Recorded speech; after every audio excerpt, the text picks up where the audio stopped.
pure fucking love. He loves it.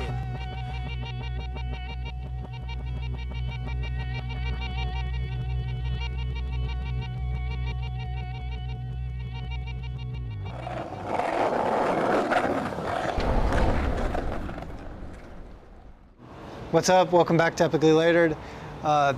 This week's episode is about Geoff Rowley, and I'm super excited.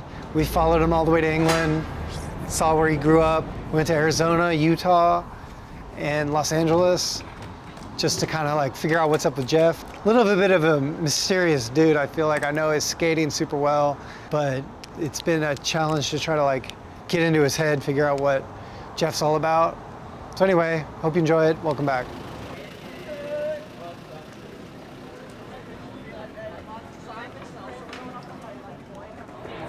I don't know where my mum and dad are, but try and find my mum and dad in this mess out here.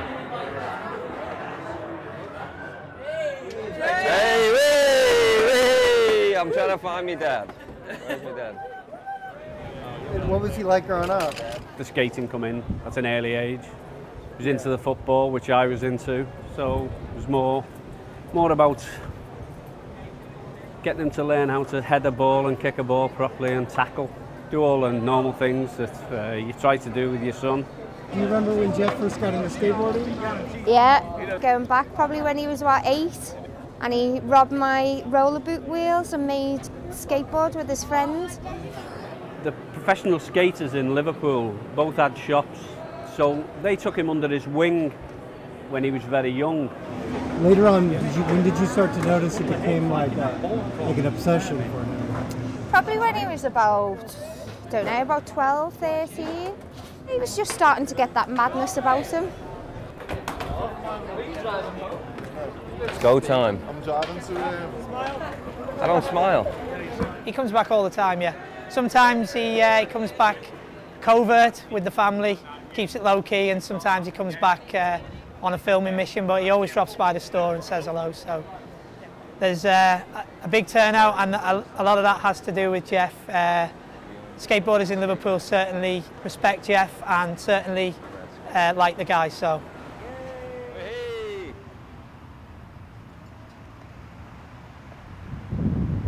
Well, we're just outside of Liverpool city centre. We're in Edge Lane Skate Park, but this was the first skate park I ever went to, probably in 1989, something like that. There was people skating everywhere. It was my first exposure to actual like anything other than rolling down the street. Yeah, I remember it was kind of an eye-opener.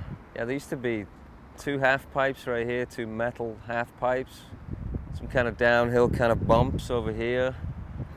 My mother and father are from just right over here, in the houses over here. They grew up over there. So yeah, I've spent a lot of time in this area. You know, when I grew up in Liverpool, it was a pretty rough time. You know, really high unemployment and real high teenage pregnancy, and not a lot of opportunity for people. So it got pretty rough. So it's definitely builds character. So I only the fence years ago.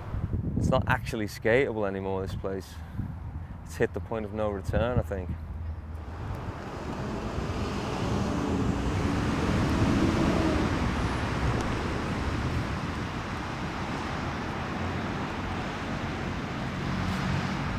This was a pretty classic scene. See the glass? When I was growing up, there was glass over like, so that nobody would break in.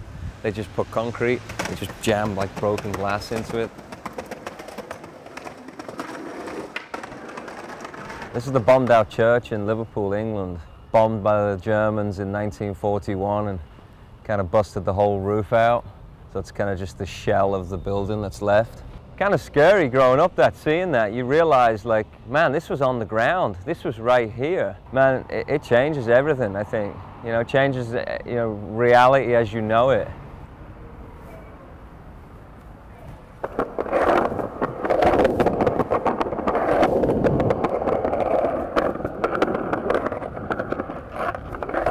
I used to skate here all the time. I used to skate here alone with nobody all the time. Even now, if I come home and skate, I come here before I go anywhere. Just roll around because there's all these ledges at the bottom.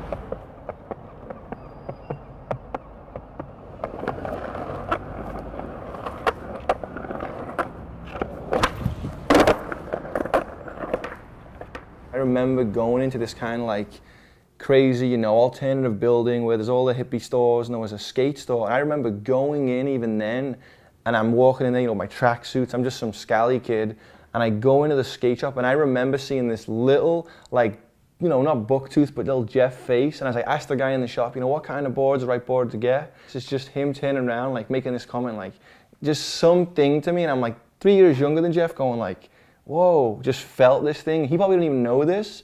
And then as I got into skating later on, going into the city center from, you know, the kind of sketchy area I'm from, oh, Geoff, who's Geoff? This. And so right away, being that much younger than Geoff, he was already sponsored, he was already known, he already had his style down. I mean, the way he skated, you'd go to a set of stairs, this is what Geoff did, or this is what this guy did and that guy did. And he was so ahead of just anyone. The first time I came to London was around about 1990, 91, somewhere around that period. And it was dark and cold, and I got out of the train station, and kind of the friends I was meeting ended up being about 3 hours late, so I kind of cruised around and ended up seeing, you know, all of the Gone spots from like the Blind Video days, where he does like the lip slide on the little steep ledge, where he does the 180, and then the half cab to 50-50 down the hubba that goes down the stairs, which is like a legendary Gone's move, you know? And at the time, nobody could do stuff like that. So that was kind of the first introduction to me actually see like real spots that were in like videos or, you know, stuff that I'd kind of grow up in awe of.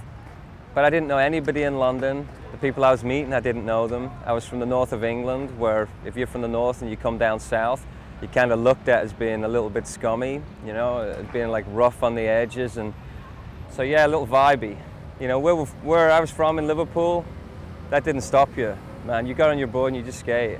So I just skated. I didn't really look at anybody, didn't really care what anyone thought, and if anyone wanted to fuck with me, I was ready for it. Yeah, it's funny, but Liverpool was, we don't give a you-know-what, we're gonna skate hard, we're cool with it, turn the misfits up, everyone's gonna get hammered and go for it, and you know, and the rest was more, got your backpacks on, your tongue sticking out, and you're fresh.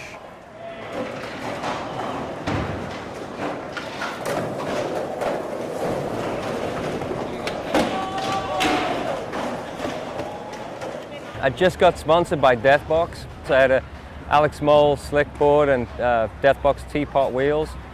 And yeah, I was meeting Jeremy Fox and Alex Mole. And at the time, Alex Mole was like just a god, you know. Alex was like one of the most naturally talented guys that there is. And at that time, like, he was light years ahead of all of us. And I'd never seen him skate, I'd just seen him in magazines. And Alex wasn't from London. So when I skated with Alex, that was amazing. He made me feel like so comfortable and welcomed me, you know, into the area.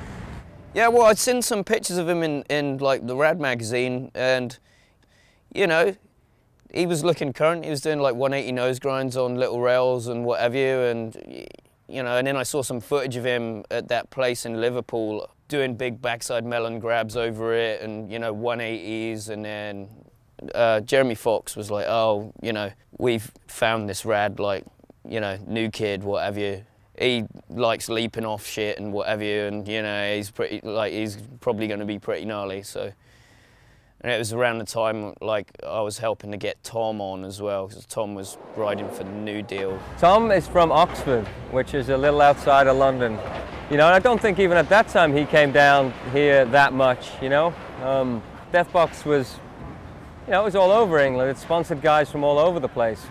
When I was young, pretty much all I used to do was go to school, go home from school, get my skateboard and go skateboarding, go home, go to sleep, wake up, go to school, get my skateboard, go skate Dougie's ramps. And when you're young and you're skateboarding non-stop, you sort of make all your tricks after a while. It seemed like every time I'd skate Dougie's ramps, I'd learn sort of 10, 20 tricks every time I'd skate. And I met Geoff as a youngster skateboarding in England.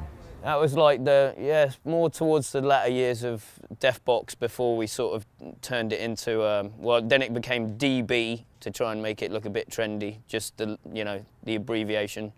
And then we all chatted about it one day, and then we came up with the name Flip.